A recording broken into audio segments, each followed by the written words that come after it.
SB19 Justin nagsalita sa mga nais niyang makasama sa susunod na magkakaroon ng project bilang isang artista. SB19 Justin dreams of working with Angel Guardian and Judy Ann Santos. Ang pumasok sa isip ko nung unang artist si Miss Judy Ann Agoncillo. Si Miss Juday, he shared with a smile.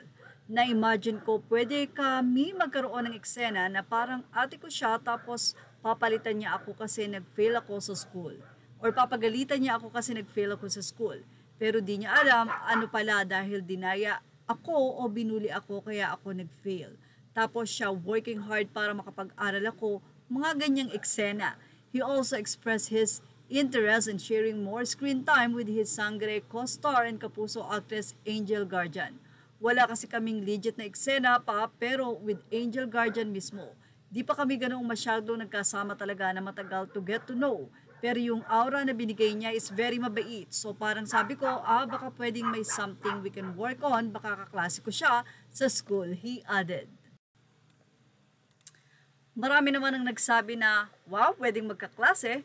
Tapos, magiging GF niya daw itong si Angel. Ang mga netizen, narito ang kanilang naging say. Super Heavenly San Pedro, Sherlyn San Pedro, and Guardian Angel Guardian for the Diyos, Justin the Diyos. So, tomboyish daw ang trip ni Ja. Dati Sherlyn San Pedro, tapos ngayon Angel Guardian, hahaha, mga kalangitan pa. I love Angel Guardian, more drama opportunities for her please. Samantala, spotted naman ang isa pang Japanese fan na si Kid Phenomenon. Ang kanyang naging pahayag ay isang Japanese words na ang translation ay ang galing ng performance ng SB19. Sana makapanood ulit ako balang araw.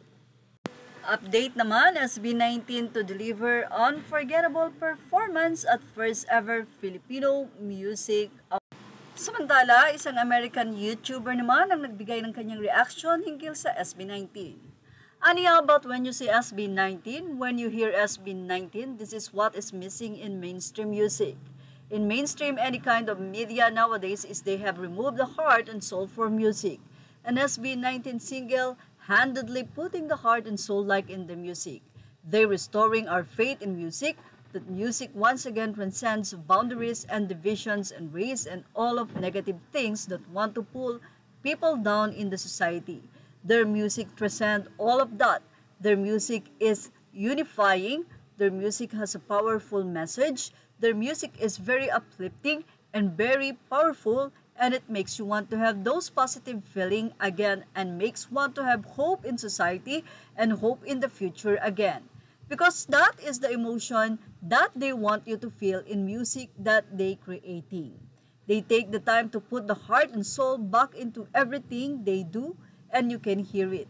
You can feel it every time they perform. And this is what I say that SB19 is the band of now. They're only come up, they're the next big thing, and they will be here for long because their songs, their music, their legacy in music has a meaning. It has substance and it's very beautiful and powerful. Mula kay Russell Family Reactions Vlog. Ito po ay posted naman ng isang medyo Japanese ang kanyang pangalan, but posted ito sa 18 Officials Group. Images are all credit to the rightful owners.